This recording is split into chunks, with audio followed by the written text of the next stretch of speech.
কৰতল কমল কমল দল নয়ন ভৱদৱ গহন গহন বন শয়ন নপৰ নপৰ পৰ সতৰত গময় সভয় মভয় ভয় মমহৰ সততয় খৰতৰ বৰসৰ শতদশ বদন খগচৰ নগধৰ ফনধৰ শয়ন জগদঘ মপহৰ ভয় ভয় তৰণ পৰপদ লয় কৰ কমল জনয়ন। ইয়াৰ অৰ্থ যাৰ হাতৰ তলুৱা পদুম ফুলৰ দৰে, যাৰ চকু পদুম ফুলৰ পাহিৰ দৰে, গহন বনত যিজনে শয়ন কৰে, যাৰ চৰণ যুগল পৰো নপৰোকৈ পৰে বা যায়, অৰ্থাৎ যিজনে তেনেকৈ গমন কৰে, যিজনে ভয় কৰতাজনক অভয় দান কৰে, যিজনে ক্ষিপ্ৰ বেগেৰে সৰবৰীষণ কৰি দশানন ৰাৱণক বধ কৰিছিল, যিজন গন্ধৰ্বধাৰী গৰুণ্ডু পক্ষী আহৰণকাৰী, যিজনে সাপৰ ফণাৰ তলত শয়ন কৰে অৰ্থাৎ অনন্ত শয্যাশায়ী, যিজনে সংসাৰৰ ভয় হৰণ কৰে, সেই পদুম ফুলৰ পাহিৰ দৰে নয়নৰ অধিকাৰী শ্ৰেষ্ঠজনৰ অৰ্থাৎ শ্ৰীকৃষ্ণৰ চৰণ তলত যাতে লয় হ'ব পাৰে। কবিতাটি পঢ়ি অতাই কন্দলীয়ে মনতে ভাবিলে, অসাধাৰণ প্ৰতিভাশালী এই ল'ৰাটোৱে এদিন জগত জিনিব, নিজৰ ঘৰখনৰ নাম উজ্বলোৱাৰ লগতে দেশৰো নাম উজ্বলাব। হয়, এইজনেই আছিল 1449 খ্ৰীষ্টাব্দত নগাঁৱৰ বৰদোৱাত জন্মগ্ৰহণ কৰা শংকৰ। পিতৃ কুসুম্বৰ ভূঞা আৰু মাতৃ সত্যসন্ধাৰ মৃত্যুৰ পিছত বুঢ়ীমাক খেৰসুঁতীৰ তত্বাৱধানত অতি মৰম আদৰে ডাঙৰ দীঘল হোৱা শংকৰে 12 বছৰ বয়সলৈকে লগ সমনীয়াৰ লগত খেল ধেমালি কৰিয়েই কটাইছিল। ভাদমহীয়া ভৰা নৈৰ বুকুত সাঁতুৰি পাৰ কৰিব পৰা এই অসাধাৰণ ব্যক্তিত্বৰ অধিকাৰী আছিল শংকৰ। কিন্তু পঢ়া শুনাত অকণো মন কাণ নাছিল আৰু সেয়ে পিছত আইতাকে মহেন্দ্ৰ কন্দলীৰ তলত নাম লগাই দিলে শংকৰক। শিক্ষাগুৰু কন্দলীৰ তলত ক ফলা অ ফলা শিকিয়েই আকাৰিকাৰ নোহোৱাকৈয়ে উক্ত কবিতাটি ৰচনা কৰি উলিয়াইছিল। সেইদিনাৰ পৰাই কন্দলীৰ আদেশ মতে তলৰ সকলো ছাত্ৰই তেওঁক শংকৰদেৱ বুলি মাতিবলৈ আৰম্ভ কৰিছিল। মহেন্দ্ৰ কন্দলীৰ তলত শংকৰৰ ব্যক্তিত্ব দিনে দিনে উজ্বলি উঠিল। এনেদৰে জ্ঞান বুদ্ধি আৰু প্ৰতিভাৰ পৰিচয় দি শংকৰ শিক্ষা জীৱনৰ শেষৰ ধাপত আহি উপস্থিত হ'ল। মহেন্দ্ৰ কন্দলীয়ে শংকৰক কৈছিল, মই যিখিনি জানো তোমাক শিকালোঁ, তুমি গুৰুতকৈও চৰা ছাত্ৰ বুলি মৰমেৰে মৰমৰ ছাত্ৰ শংকৰক বিদায় দিলে। বিদায়ৰ ক্ষণত কন্দলীৰ দুচকু সেমেকি উঠিল। অন্তৰ উজাৰি শংকৰক তেওঁ আশীৰ্বাদ দিলে। শিক্ষাগুৰুৰ চৰণ স্পৰ্শ কৰি চিৰদিনৰ বাবে গুৰুগৃহৰ পৰা শংকৰ ঘৰমুৱা হ'ল। গুৰুগৃহৰ পৰা শংকৰে এনে এক অমূল্য সম্পদ লৈ আহিল, যাক জুয়েও পুৰিব নোৱাৰে, চোৰেও চুৰ কৰিব নোৱাৰে, ডকাইতেও ডকা হকা কৰি নিব নোৱাৰে। সেয়া হ'ল অক্ষয় বন্তিৰ দৰে বিদ্যা ধন, যাক বিলাই থাকিলেও কেতিয়াও শেষ হৈ নাযায়, যাৰ পোহৰত অজ্ঞানতাৰ আন্ধাৰ নাশ হয়, পৃথিৱী আলোকিত হয়।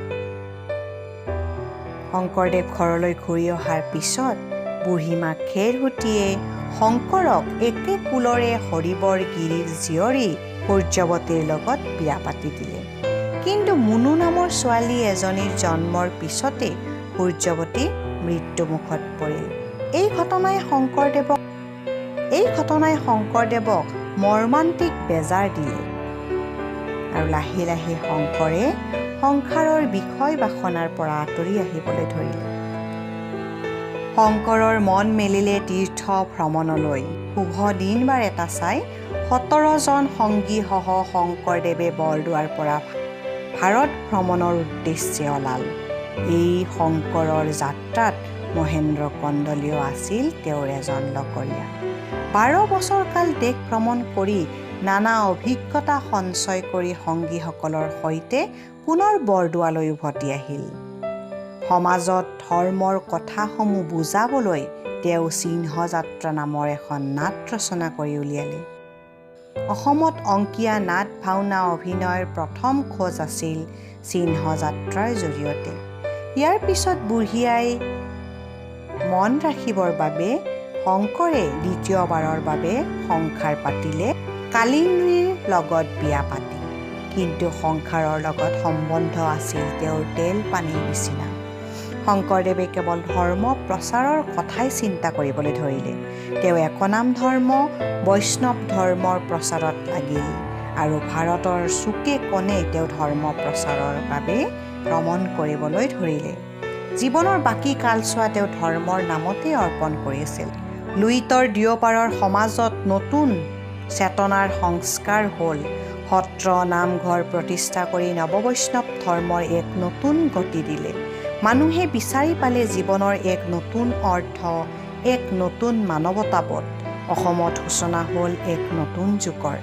এনেদৰে ধৰ্ম প্ৰচাৰৰ বাবে শংকৰদেৱে কাব্য নাট গীত পদ ৰচনা কৰি অসমৰ জাতীয় জীৱনত শ্ৰেষ্ঠ পুৰুষ হিচাপে স্থান লাভ কৰিলে।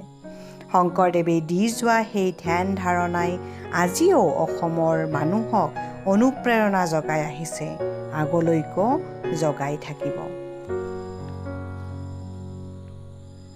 শংকৰদেৱৰ ৰচনাৰাজিৰ ভিতৰত কাব্যসমূহ আছিল হৰিশ্চন্দ্ৰ উপাখ্যান, ৰুক্মিণী হৰণ কাব্য, বলিচলন, অমৃত মন্থন, অজামিল উপাখ্যান আৰু কুৰুক্ষেত্ৰ। তেখেতৰ অনুবাদ সাহিত্য আছিল ভাগৱতৰ প্ৰথম, দ্বিতীয়, দশম, একাদশ, দ্বাদশ স্কন্দৰ অনুবাদ আৰু উত্তৰাকাণ্ড ৰামায়ণ। তেওঁ লিখা 6খন নাট আছিল পত্নীপ্ৰসাদ, কালীয় দমন, কেলিগোপাল, ৰুক্মিণী হৰণ, পাৰিজাত হৰণ আৰু ৰাম বিজয়। ভক্তিতত্ত্ব প্ৰকাশৰ গ্ৰন্থ আছিল ভক্তি প্ৰদীপ, নিমি নৱসিদ্ধ সংবাদ, অনাদিপাতন, ভক্তি ৰত্নাকৰ। নাম প্ৰসংগৰ গ্ৰন্থ বুলি ক'লে তেখেতৰ আছিল কীৰ্তন আৰু গুণমালা। তেখেতৰ গীতসমূহক বৰগীত, ভটিমা আৰু ততৈ বুলি কোৱা হৈছিলে। তেখেতে সকলো ধৰ্ম, জাতি, বৰ্ণ, ভাষা, সম্প্ৰদায় নিৰ্বিশেষে একাকাৰ কৰি 1568 খ্ৰীষ্টাব্দত 119 বছৰ জীৱনকাল অতিক্ৰম কৰাৰ পিছত কোচবিহাৰৰ ভেলা মধুপুৰ নামৰ ঠাইত ইহলীলা ত্যাগ কৰে। এই মহাপুৰুষজনাৰ আজি হ'ল তিৰভাৱ তিথি আৰু আজি এই তিথি উপলক্ষে মই চন্দ্ৰালীয়ে আপোনালোকৰ বাবে লৈ আহিছিলোঁ তেখেতৰ জীৱনৰ কিছু কথা। আজিলৈ ইমানে। লাৰ্ণ উইথ চন্দ্ৰালীত মই চন্দ্ৰালীয়ে পুনৰ লগ পোৱাৰ প্ৰতিশ্ৰুতিৰে আপোনালোকৰ আজিৰ দিনটো শুভ হোৱাৰ কামনা কৰিলোঁ। ধন্যবাদ। Have a nice day.